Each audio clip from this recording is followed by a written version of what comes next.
मनोहरबाई आलात ना? आता सुभेदारांच्या रीतीप्रमाणे अंगठीचा सोहळा होऊन जाऊ दे. दिगंबरराव या. आता माणिकला अंगठी घालायची बर का? बाबा. अगं माणिक, तुला हवी तीच अंगठी आहे ना? हो बाबा, तीच सखूची. चला तर मग दिगंबरराव, आता माणिकच्या बोटात साखरपुड्याची अंगठी घालायची बर का? हा गुरुजी, चला आता तयारीला लागा. हो हो.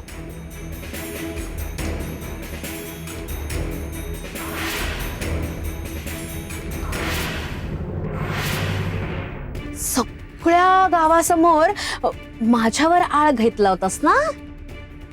आता बघ कसे फटके पडलेत. माझ्या वाट्याला गेलीस ना, त्याचीच ही फळं आहेत. पण माझी इच्छा पूर्ण झाली. तुझी ही अशी कुचंबणा दयनीय अवस्था बघून ना मला इतका आनंद झालाय ना की शब्दात मावत नाहीये. म्हणजे बघ ना सखू, दागिने मिळून काही म्हणजे काहीच उपयोग झाला नाही ग. शेवटी मीच जिंकले. तू बस आता कपाळ बडवत विठ्ठल विठ्ठल करत. नाही, आता तुझा तो विठ्ठलही नाही येणार धावून, कारण तोही बसला असेल कपाळ बडवत तुझ्या नशिबामुळे.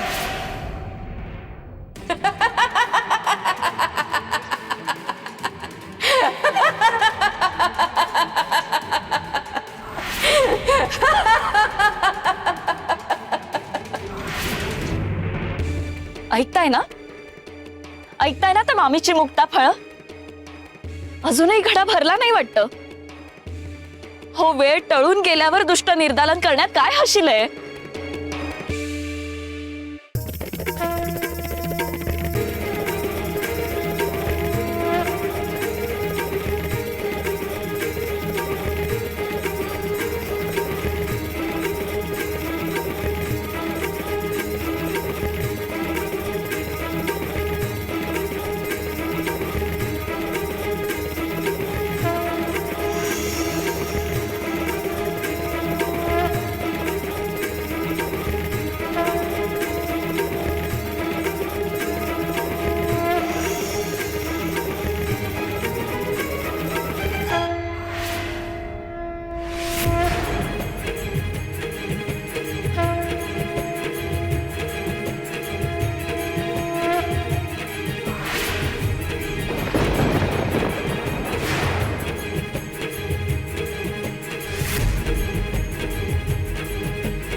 वाचवा, काय वाचवा वाचवा वाचवा. वाचवा वाचवा.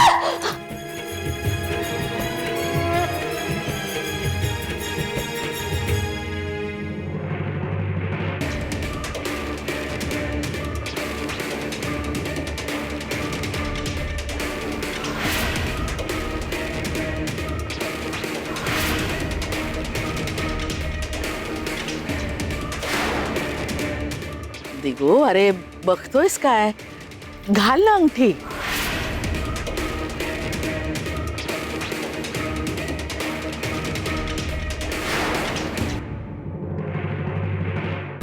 वाचवा वाचवा वाचवा वाचवा वाचवा.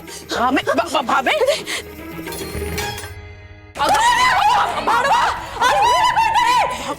माझ्या गळ्यापर्यंत येत आहे. हे थांबवा ना कोणीतरी.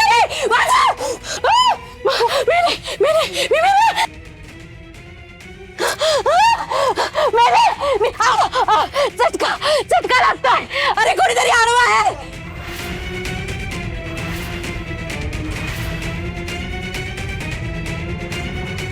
असा गळा कापला. चटके बसतात. मला वाचवा, कोणीतरी आणवा नाही. आई, कशाला अडवायचंय? काहीच दिसत नाहीये. अगं एवढ्या ठिणक्या पडतात, दिसत नाही का तुम्हाला? माझ्या गळ्याचा वेध घेतायचे. वाचवा, कोणीतरी थांबवा ना.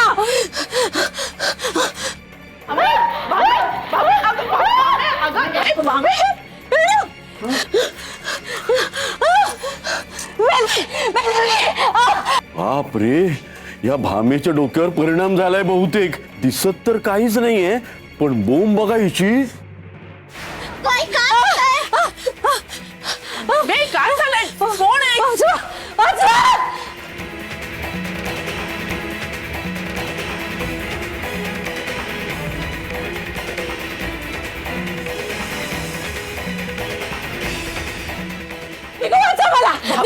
भामे, कोणीतरी वाचवा, मदत करा माझी. विठुराया, मामीला तूच घाबरवतोयस ना? तिला सुबुद्धी दे आणि क्षमा कर. तिला मारू नकोस. मी विनवणी करते. भामे, काय होतंय? काय झालं इथे? आई, चक्र दिसत नाहीये का तुम्हाला? ते बघा, मला वाचवा, मेले मी. तुझ्या पापाचा घडा भरलाय भामा. सत्यभामे, खूप छळलंस ना माझ्या निरागस निरपराध सखूला. आता भोग त्याची फळं. आता तुझी सुटका नाही.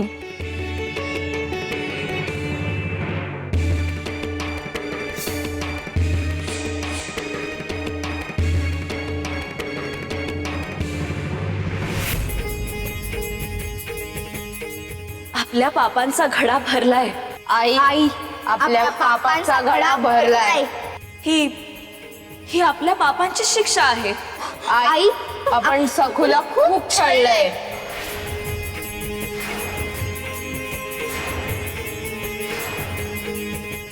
तिच्या आयुष्याची राख रांगोळी करताना आपण मागे पुढे देखील पाहिलं नाही. तेच आपल्यावर उलटलंय.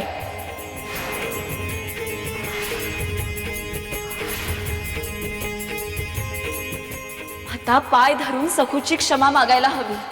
सगळ्या चुका तिच्या पाया पडून मान्य कर, तरच आई तुझा जीव वाचेल.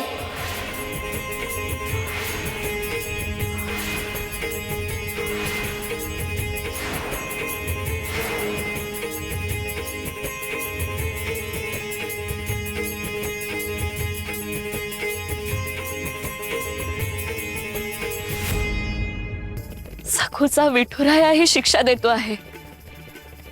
कधीही शस्त्र हाती न घेतलेला देव म्हणून ज्याची ओळख आहे, त्या सखूच्या सख्यालाही तुम्ही आज हे पाऊल उचलायला लावलं नाही. या पापाची शिक्षा या जन्मी काय, पुढचे 10 जन्म लोटले तरी सुद्धा फिटणार नाही. आता जर जीव वाचवायचा असेल ना, तर सखूची क्षमा माग. सखूची क्षमा माग. सखूची क्षमा माग.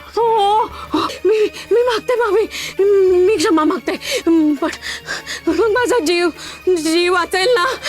हो आई. आता अटी शर्ती नको, क्षमा माग. अटी शर्ती नकोत, क्षमा माग.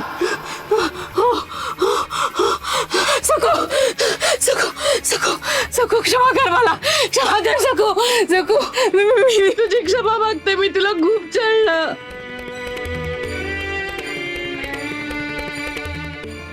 मी कबूल करते, तुला मी लहानपणापासून खूप छळलं, तुला खूप त्रास दिला.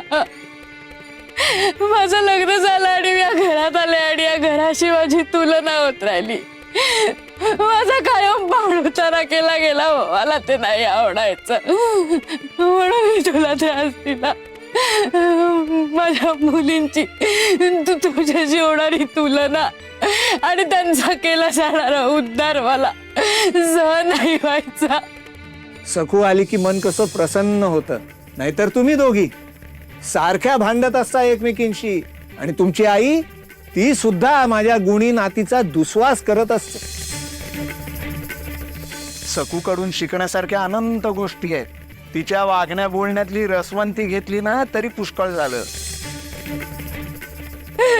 म्हणून मी तुला खूप छळलं. मला तुझा आणि तुझ्या आईचा खूप राग यायचा. त्यामुळे मी तुला छळलं, तुला त्रास दिला. मी मान्य करते की बोल बोल आई. सगू लग्नाआधी तुझे खरे दागिने मीच लपवले.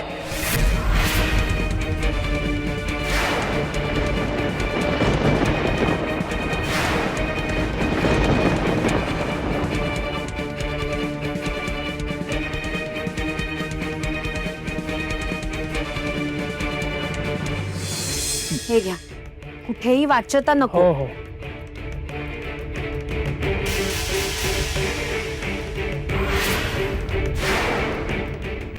आणि त्यासाठी खोटे दागिने ठेवले.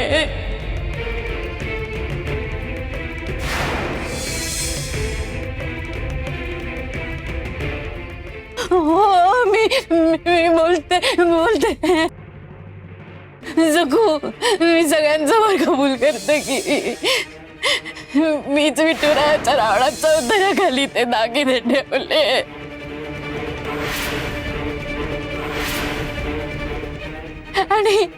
आणि तुझ्या सासरी खोट सांगितलं. आता हे दृष्टांताचं पितळ उघडं पडलंय ना, म्हटल्यानंतर हे सगळं आता ती माझ्या अंगावर ढकलून मोकळी होईल, महाधूर्त मुलगी.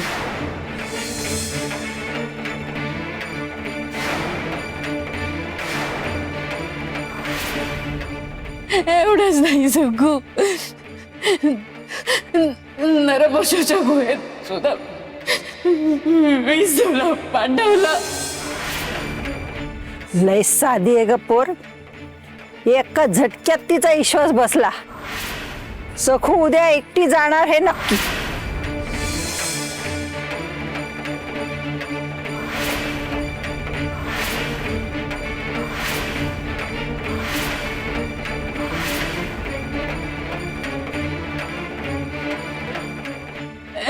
मी तुला खूप त्रास दिला ग, मी तुला खूप छळ केला. मला क्षमा कर. जगू मला क्षमा कर, पण या आगीच्या लोळापासून मला वाचव ग. मला क्षमा कर. तू मला क्षमा का मागतेस? तू पाय नको पडूस का माझ्या. उठ, मी तुझ्यापेक्षा लहान आहे. तुला तुझ्या चुकांचा पश्चाताप झालाय ना, मग बस उठ. क्षमा केल्याशिवाय पाय सोडू नकोस आई. क्षमा केल्याशिवाय पाय सोडू नकोस आई. जगू तू जोर माझ्या डोक्यावर हात ठेवून सांगत नाही की मी तुला क्षमा केलं, तोवर मी तुझे पाय नाही सोडणार. जगू मला क्षमा कर.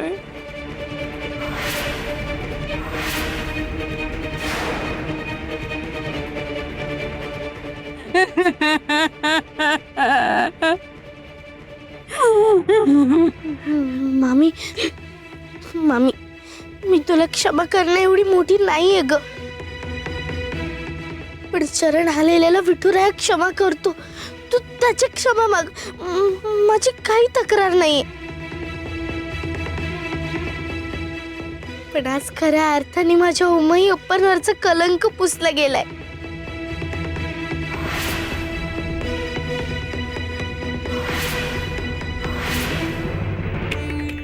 विठुराया,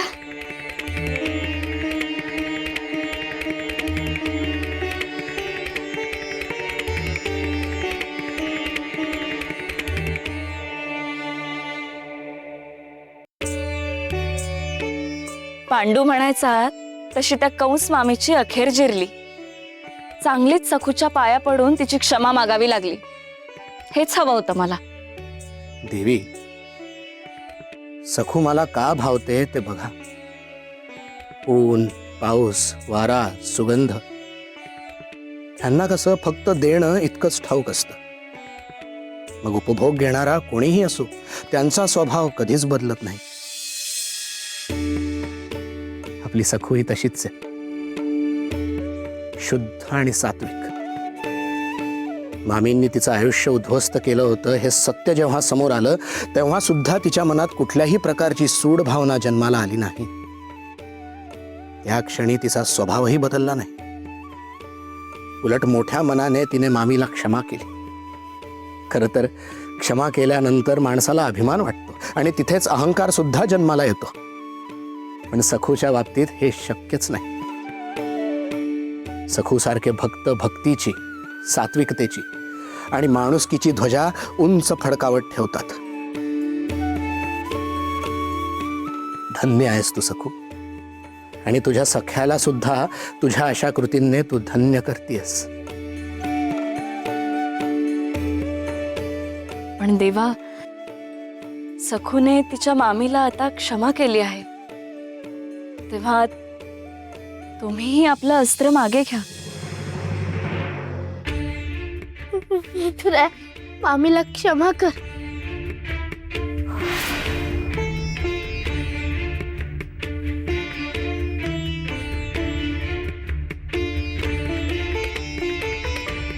सखूच तुम्हाला विनवते आहे की तुम्ही सुद्धा आता मामीला क्षमा करा.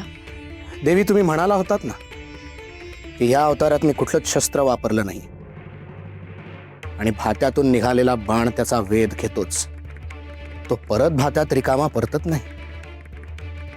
तसंच अद्दल घडवल्याशिवाय माझे हे लाडके अस्त्र परत येणार नाही.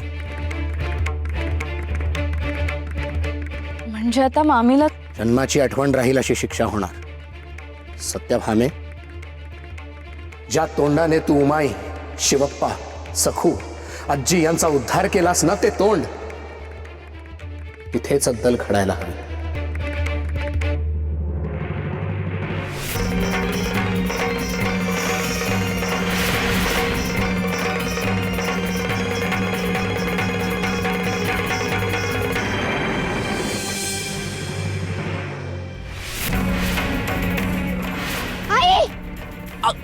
भामे,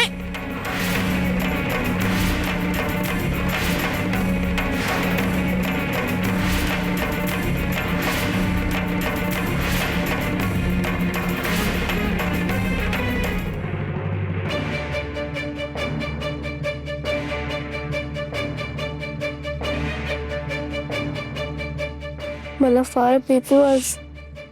नको ना बोलूस, परत आपण काहीतरी बोलून जायचो. तीच तर भीती वाटते. मंद, आईला काय वाटेल, आई आपल्याला काय करेल ह्याची भीती वाटायला हवी.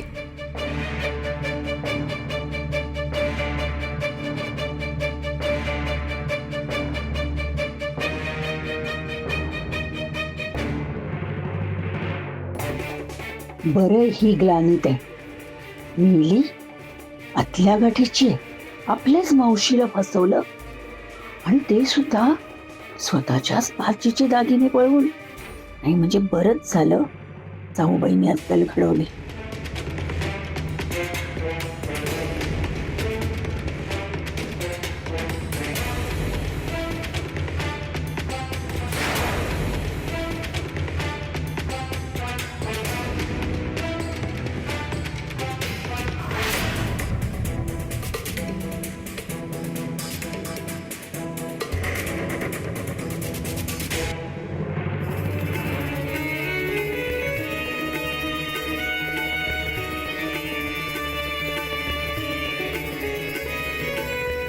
सखूला मरणांतक वेदना देणाऱ्या स्वार्थी मामीसाठी सुद्धा तिच्या मनात फक्त करुणा आहे देवी.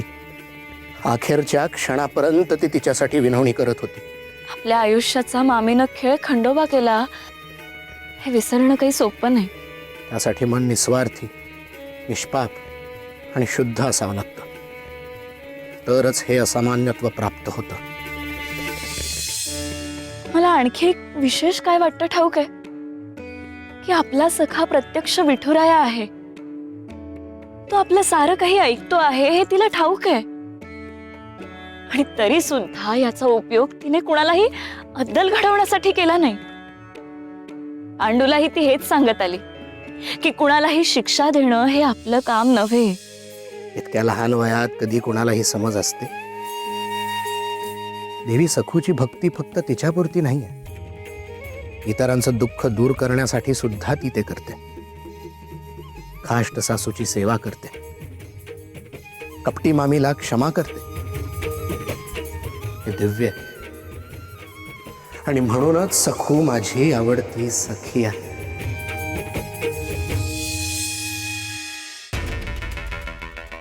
अहो सगळं संपलं की शुभ बोल ना, असं कशाला बोलतेस? मी कुठं काय बोलतेय? उलट जे दिसतंय ना ते तुम्हीच नाकारताय. अजून काहीही घडलेलं नाहीये. आता महामाया आली ना की घाई करायला पाहिजे.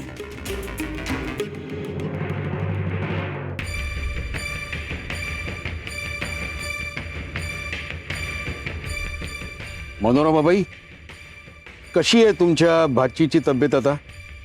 हा आता बरी आहे. बरी आहे ना? हो. मग आता राहिलेला अंगठी घालण्याचा विधी पूर्ण करूया. म्हणजे साखरपुडा संपन्न झाला. हा? मी आता तेच म्हणणार होतो. चला घाई करा, चला हो लोक. चला चला चला थांबा.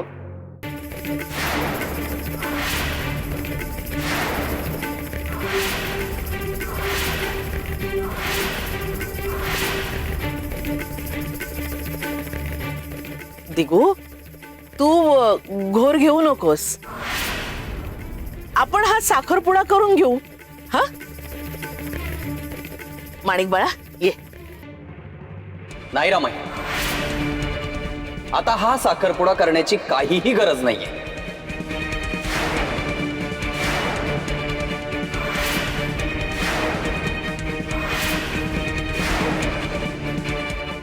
हा साखरपुडा रद्द झाला.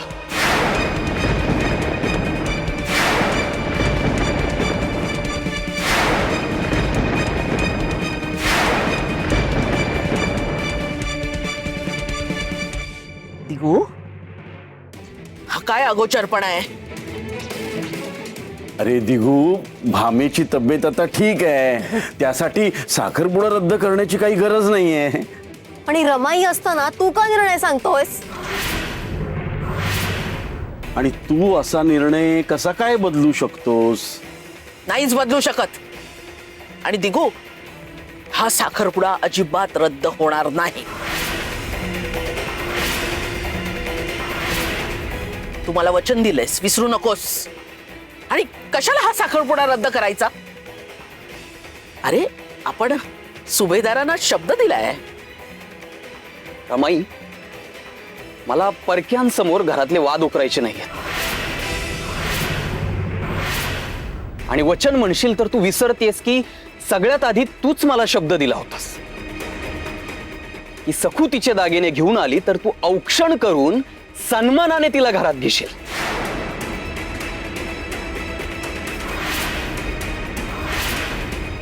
यमुनाताई, काका, आठवतंय ना?